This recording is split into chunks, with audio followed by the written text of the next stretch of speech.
네, 민주당에서는 현직 장관 5의원 등 후보군만 7에서 8명가량 이르는데요. 우선 지난 지방선거에서 이재명 후보와 경선에서 격돌했던 전해철 행안부 장관이 유력하게 지금 출마가 점쳐지고 있습니다. 안산 상록갑에서 3선을 했고요. 대표적인 또 친문 의원 아니겠습니까? 예. 또 강요 중에서는 이윤혜 사회부총리 겸 교육부 장관도 좀 출마를 준비하는 것으로 알려져 있습니다. 이들 공직자는 출마 90일 전까지 사퇴를 해야 되기 때문에 늦어도 2월 말까지는 거취를 결정해야 될 것으로 보여집니다. 다선 의원으로는 5선에 조정식 의원과 안민석 의원이 함합형에 오르내리고 있는데요.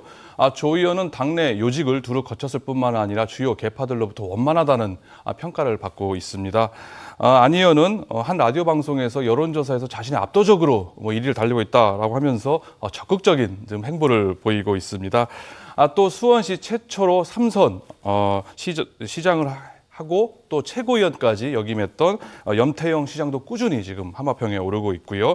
이외에도 원내대표를 역임했던 4선의 김태년 의원과 또 수원 출신이죠. 3선의 박광원 의원, 또 재선입니다마는 현재 민주당 경기도당위원장을 맡고 있는 박정 의원 역시 지금 출마에 꾸준히 이름이 오르내리고 있습니다. 네, 언급하신 분들 한 분 한 분 이제 대중적으로 널리 알려진 분들이 많은 게 민주당의 상황인데, 일단 국민의힘에서는 내년 지방선거에서 경기도지사 탈환 벼르고 있습니다. 선발 라인은 어떤 분들이 지금 그쪽에서는 거론되고 있습니까? 국민의힘에서는 민주당과 달리 상대적으로 많은 이름이 좀 오르내리고 있지는 않는 상황입니다. 하지만 이번에 경기지사를 반드시 탈환하겠다고 하면서 전투력, 의지를 지금 불태우고 있는 상황인데요. 우선 안양에서 5선을 했던 심재철 전 의원이 물망에 오르내리고 있습니다. 심 전 의원은 국회에서 이제 부의장을 역임을 했고요. 현재 윤석열 캠프 공동 선대위원장을 맡고 있습니다. 또 경기 가평, 양평에서 5선을 한 문체부 장관 출신이죠. 정병국 전 의원도 유력한 후보군으로 꼽히고 있는데요. 정 전 의원은 지금 현재 국민의힘 인재 영입위원장을 맡고 있는 인물이기도 합니다. 또 정미경 최고위원 역시 꾸준히 이름이 오르내리고 있는데요. 수원에서 재선을 했고요.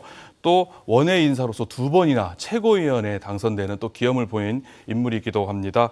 이외에도 재선에 주광덕 의원과 함진규 전 의원 등이 이름이 거론이 되고 있습니다. 네, 근데 가장 관심을 받는 인물은 최근 경기도지사 함합형 중에서 남경필 전 경기도지사.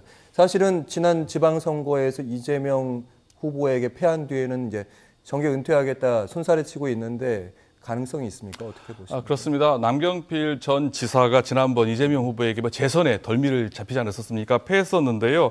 하지만 이 남경필 전 지사의 출마설이 지금 계속 흘러나오고 있습니다. 실제로 남 전 지사는 당 안팎에서 내년 도지사 출마에 대한 권유 전화를 지금 상당히 많이 밝히고 있다라고 알려져 있는데요. 예. 하지만 남 전 지사는 출마에 전혀 관심이 없다. 이 출마자 명단에서 자신의 이름 아예 빼달라고 하면서 자신의 입장을 지금 분명히 지금 밝히고 있는 상황입니다. 남 전 지사는 2019년 3월 달에 정계 은퇴를 하고요. 헬스케어 기업을 창업을 했습니다. 그럼 현재 운영 중에 있는데요. 지금 사업이 잘 되고 있다. 기업 경영에 전념하겠다라고 하면서 정계 복귀 및 출마에 대해서 손살에 부정을 하고 있는 상황입니다. 남 전 지사의 내년 경기도지사 출마 가능성은 희박하다라고 볼 수 있을 것 같고요.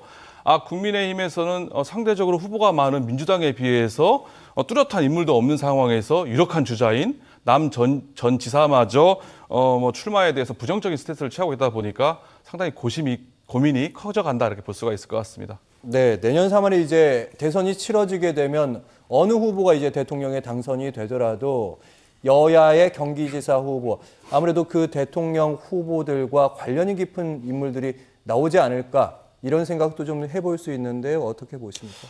그럴 수 있는데요. 그거는 케이스 바이 케이스라고 보여야 될 것 같습니다. 내년 대선 이후에 바로 또 지방선거가 있지 않습니까? 그렇기 때문에 경기지사가 대통령 후보와 러닝메이트로 가야 되는 거 아니냐라는 이야기가 지금 흘러나오고 있는데요. 네.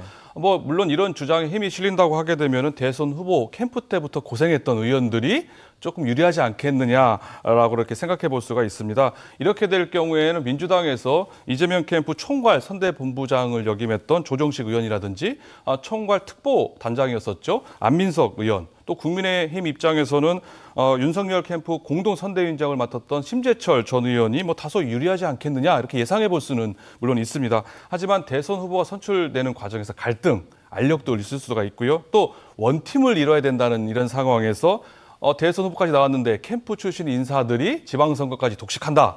이런 이미지가 되면 오히려 선거에서 불리하게 마이너스로 작용할 수 있다는 의견도 물론 있습니다. 그렇기 때문에 민주당에서는 친문 세력이라는 역학관계에 비추어 볼 때 캠프 출신 인사가 다소 불리하게 작용할 수 있는 여지가 있을 것 같고요. 반면에 국민의힘의 후보군은 상대적으로 열악하기 때문에 캠프 출신 인사가 오히려 조금 더 유리하지 않을까라는 게 이런 분석도 있는 상황입니다. 하지만 이제 9개월이 남은 만큼 그때 가서 봐야 된다는 그런 말씀이시고.